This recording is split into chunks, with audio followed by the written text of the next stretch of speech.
You've heard the saying "Let's go Brandon."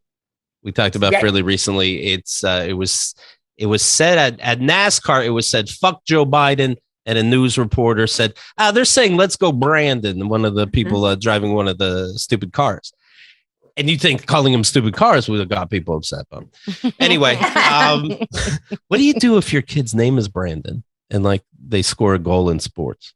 Oh my gosh. Well, I mean, I have no sympathy for Brandon parents because I feel like that name was already on the track to being bad about 10 years ago, right? It's definitely a name of a football player bully. Right. Mm-hmm. And so I think if you were recently naming your child Brandon, you were actually pushing him in that direction, and you get what you deserve. That's what I think.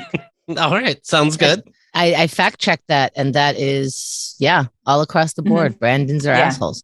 I do think that you can combat that. Let's say you do have the Brandon that is doing all right, raising them well, doing the right thing. I think Brandon, it's time for a nickname. How about Den? Let's go, Den. Huh? Well, how about Brando? If you could turn Richard into Dick, you could turn Brandon into something cute. Okay. Never been able to turn Richards into Dicks. Is there a formula? Yeah. And by the way, speaking of things you can't say anymore, Ken, I don't know if you could call your kid Duh. You can't be saying that now. Come on, stop. Always check for rhymes. You know what?